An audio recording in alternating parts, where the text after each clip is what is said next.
Well, I think unfortunately the reality is that Muslims are responsible, at least in a large part, for the negative press that abounds, because we provide stories. Were there no material, there would be no story. And sadly, there are a great many Muslims out there who are portraying a very negative image of Islam, and not just, the terrorists. There are also Muslims behaving in ways that are completely at odds with the message of Islam. And of course, this is then propagated as a representation of Muslims and the message of Islam. And of course, that presents a very distorted picture for people who already had heightened concerns. If you can imagine, in the sort of post 9/11, 7/7 climate, there was a lot of, and there is still a lot of fear and confusion. And then in addition to that, you have sort of Muslims behaving badly, if you like, in other areas, which reinforces this idea that Islam has only negative things to contribute to society, that it is a problem. Now, of course, it's undeniable that there is an issue with the media, or certain sections, I should say, of the media, certainly, more right-wing leaning media that do propagate, sometimes completely factually incorrect stories about Muslims, and do entertain an atmosphere of negative press. That they've realized that negative stories about Muslims do sell, and I think this has been certainly picked up on by many mainstream figures, whether it's Mehdi Hassan from the New Statesman, or Baroness Farsi from the Tories, or Peter Oborne, the journalist, who said quite rightly that anti-Islamic sentiment is the last acceptable form of bigotry in Britain.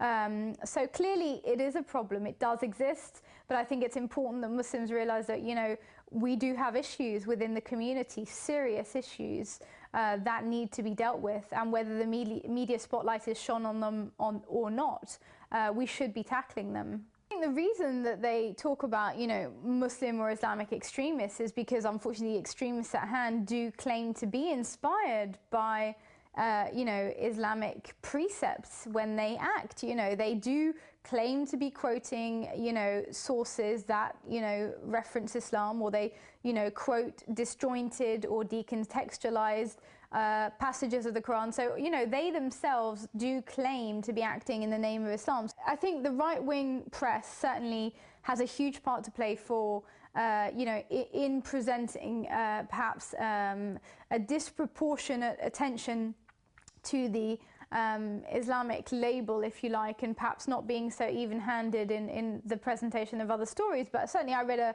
an article in The Guardian today about the burning of a mosque in the West Bank, and it referred to Jewish extremists.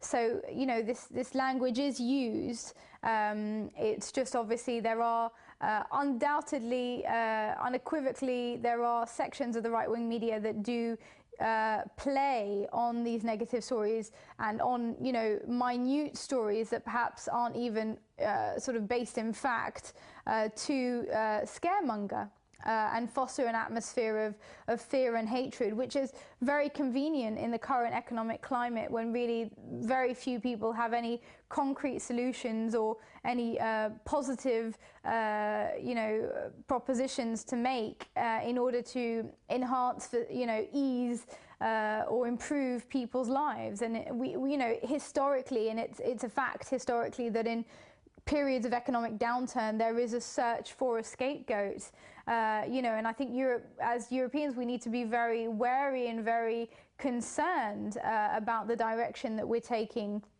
just because of our history, and because we need to be alert to the fact that this is a phenomena that has struck before and could easily strike again. Certainly the rise of Islamophobia has gone hand in hand with a rise of anti-Semitism. I mean, Berlusconi recently was caught making an anti-Semitic joke, during a conference. I mean, this sort of rise of acceptability of sort of far-right discourse is extremely worrying for all of us.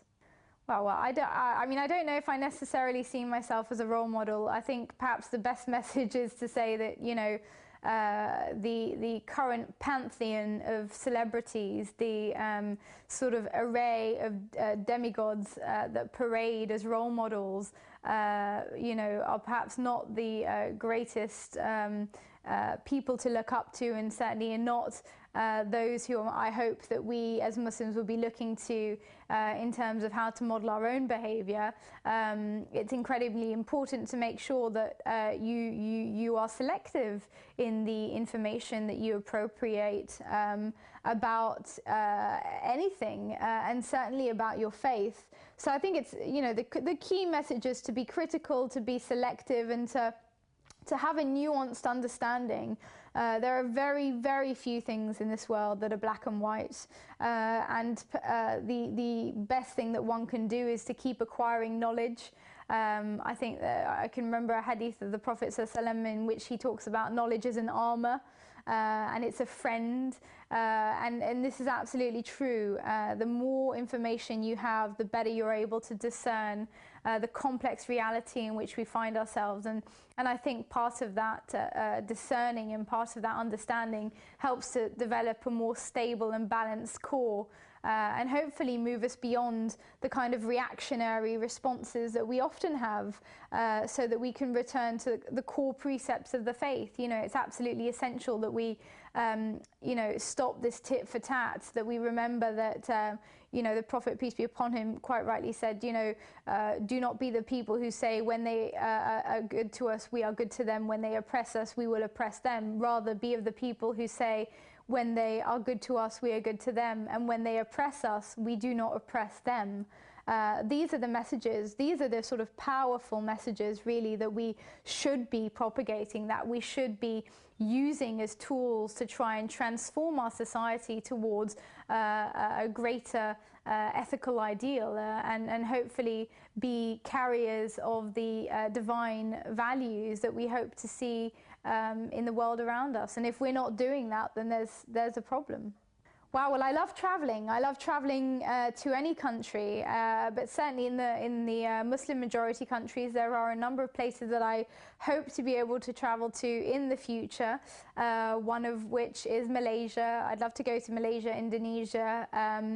I'd love to travel to Iran. It's one of the countries that's been on my map for a while. Syria is another place. So absolutely, there are a great, and Senegal. I'm desperate to travel to Senegal, if I may, at some point. But I love traveling, and I think part of traveling is expanding your mind and realizing that there is so much diversity, even within our own community, even within the practice of Islam, and that diversity is a richness. The richness of different perspectives, the richness of different understandings, and I think that it's important to realize that, because sometimes we are caught up in quite a narrow understanding of Islam, and so I think traveling can really help us to sort of broaden our horizons in that respect. Things like you know, human rights laws, individual freedoms, freedom of speech, freedom of congregation, freedom of religion. These core aspects, of course, are the issues that spring to mind when I think of Iran at a political level, but at a social, cultural level. You know, I have a good many Iranian friends, and I really do hope to be able to come and meet, you know, the real Iranian people, and not necessarily the talking heads that we see on TV, that I'm sure don't represent the sort of rich and diverse culture in the country.